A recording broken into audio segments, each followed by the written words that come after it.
Now, Lady and the Tramp was an original story to start with, and as we made the picture and got to know the characters, we kept getting new ideas. It was one of my most favorite films as a child growing up, and so to be part of it, to me, was quite a joy.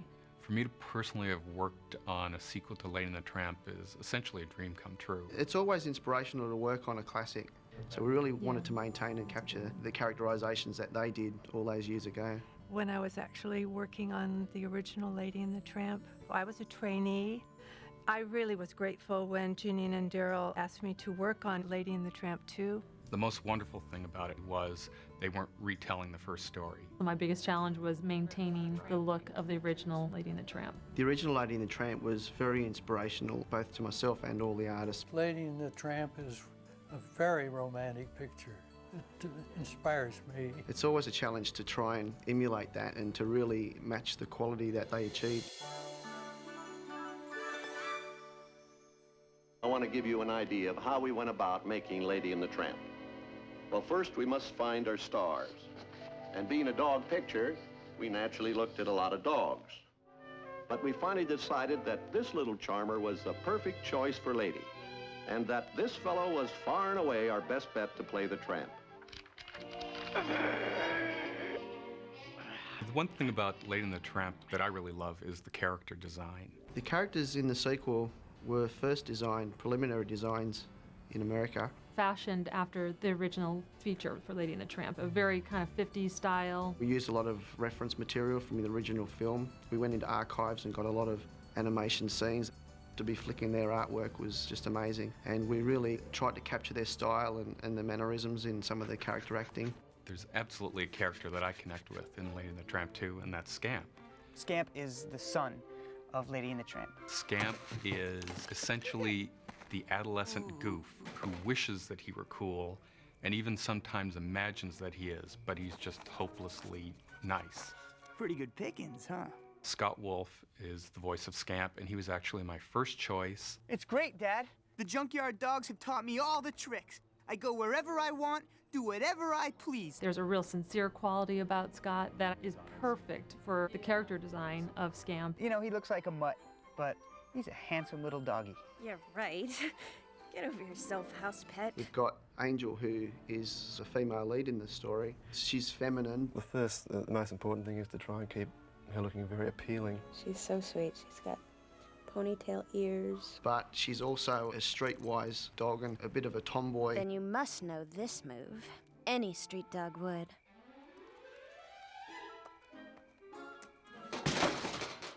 Wow.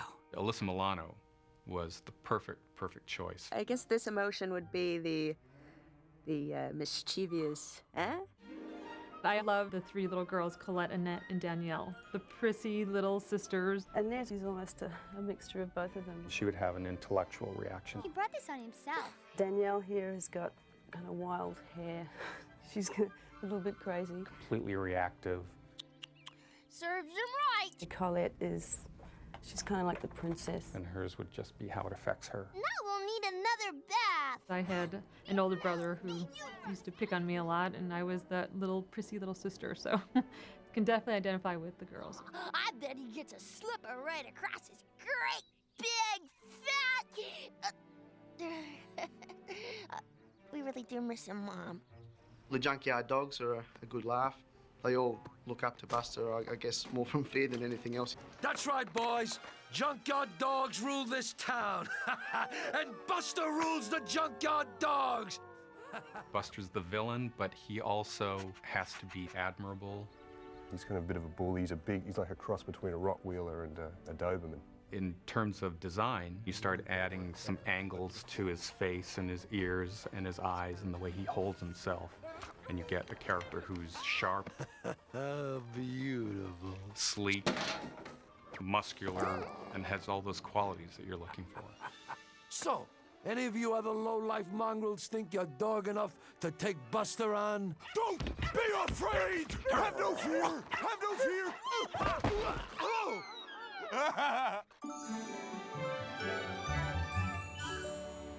Now we have to get a story for them.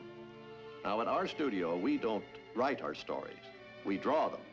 What we tried to do was to really stay true to the original story. No one does a story better than Disney. One of the issues that came up was, where does Buster come from? So we wanted to create a believable backstory. He says you walked out on him. After I met your mother, I guess Buster just got jealous. You ditch me! Well, if you don't have a good story, you don't have anything. I need to be wild and free. And I'll never find that here. I'd give anything to have what you have. And I'd give anything to have what you have. The tramp has a boy, Scamp, and Scamp gets involved with these junkyard dogs. Come on, kid. You don't know what he's really like, son. And it's about the pulling between, you know, going back home and being out on the streets. I feel as though I went through very similar things in my life that Scamp is going through in the movie. I'm not you, Dad. I'm a junkyard dog. You have to have humor, a good laugh. You've got your own style, don't you, Tenderfoot? And a good cry. Dad was right. Buster's nothing but trouble. I wish I was home. And sympathy for the characters. Moral to the story is always good. The theme of our show is truly about family. About the value of family. We want our independence and we want to be our own people, and we kind of stray from family a little bit, and then ultimately I think we all bounce back. Pop? Son. I'm so sorry. I shouldn't have run away.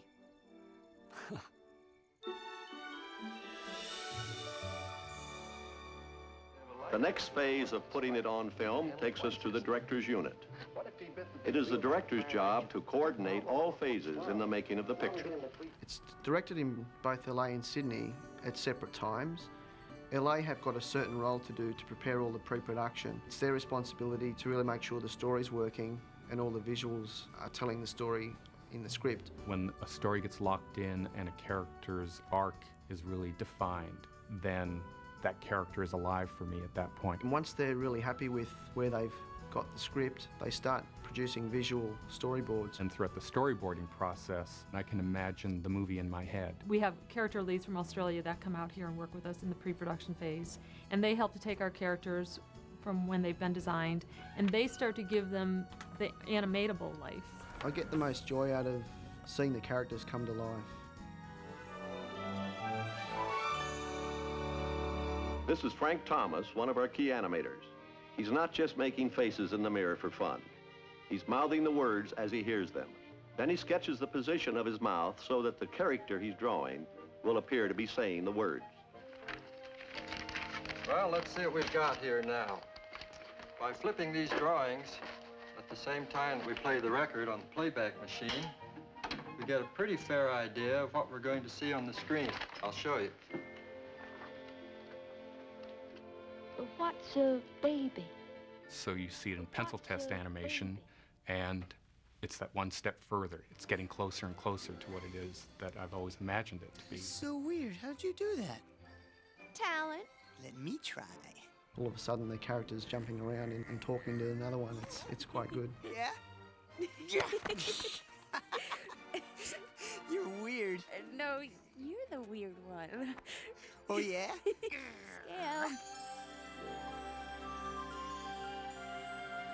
You have seen how we make the cartoons move and talk. Now, like all actors, they must have backgrounds to work in. These painted backgrounds are the equivalent of the sets used in live-action motion pictures. This is going to be the background for the scene where Tramp talks the beaver into removing Lady's muzzle. One of the outstanding things about the original film, Lady and the Tramp, to me, is just how beautiful that world is that they live in. So that was a challenge for us to try and recreate that world. One of the things that we did was go back to the archives where all the original artwork is kept. They really help lift the quality up across the board. Some of the scenes that you'll see in the sequel are exactly the same location and the same layout as in the first film. It's just a spectacular layout. Tramp? Builds a bridge between the two films. Finally, they go before the cameras where they are photographed in CinemaScope and in color.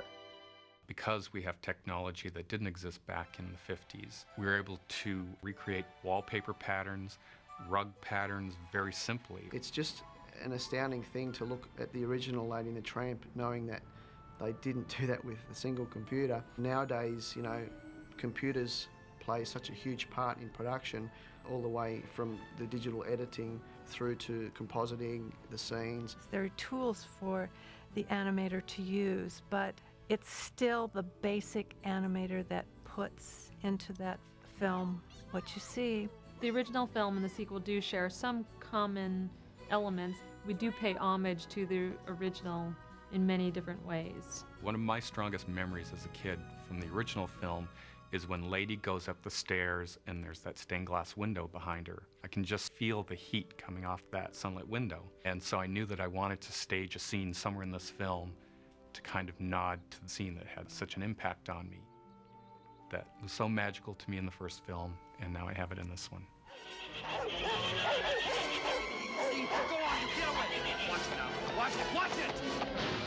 That dog pound truck that got in the accident now is at the top of the junk pile. There's the alleyway sequence.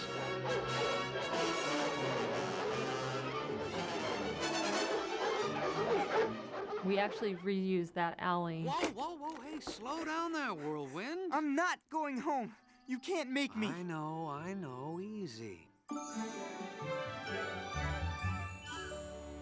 One day when the picture was well underway, Peggy and Sonny brought us a number that we hadn't expected.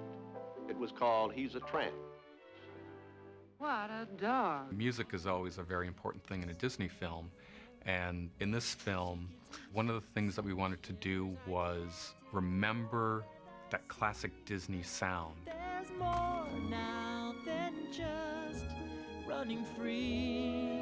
I never felt my heart. The approach to our songs in the sequel were to try to capture as much as we could of the original feature. The songs in Lady and the Tramp 2 are written by Grammy Award winner Melissa Manchester and Oscar winner Norman Gimbel. The prologue, also known as Welcome Home, actually musicalizes the opening scene, which sets up the story on that turn-of-the-century Victorian The time, the place, town. the texture, the color. Right, it's the preparation for a July 4th picnic. It's Independence Day song. It's really symbolic of what the film actually is about with regards to Scamp wanting his own independence. So there's a real message in there. My favorite song is a song called Always There. The whole point of the film is that no matter what you do in your life, your family will always be there for you. Is there shelter from the rain? My favorite song in the sequel is First Junkyard Society Rag. Down in the junkyard, check out the junkyard, doing the junkyard society rag. Spaghetti. Spaghetti. Spaghetti. Spaghetti. Spaghetti. Spaghetti. I mean, who can forget when he rolls the meatball to her? Oh. Oh, yes. Yes, the spaghetti scene. Another tough act to follow for us. It was the reaction of two people together. And of course, the business of having one strand of spaghetti which pulls them together. I didn't want to talk about it. I didn't want to think about being compared to it. It's neat and tidy, and particularly Lady had to be very ladylike. If I have to do a spaghetti scene, what can I do to it to make it fresh? The crowning thing was pushing that last little meatball over to her, and the look in her eyes just sparkled. And, you know, it's that puppy love thing. So they end up at Tony's restaurant. It was capturing the emotion of the original story, and there was almost an expectation, I think, from the audience, which we wanted to set up. We decided to go kind of in a totally different direction. For both the characters to just go crazy. They're puppies. Totally hoe into the spaghetti. Know that I could feel this.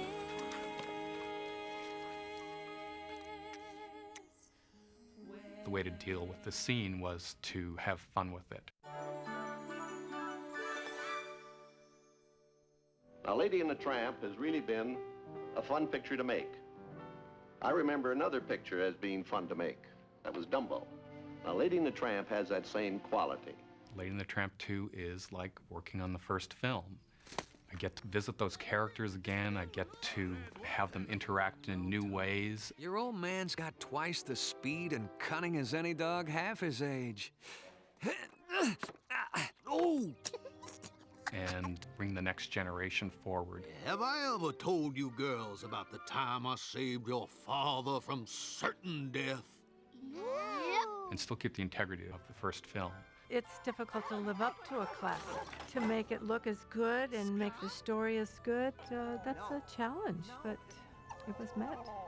I grew up loving Disney films, I consider myself very lucky to be part of the Disney magic. and I'm thrilled to be able to add to that tradition. Bibbidi bobbidi boo.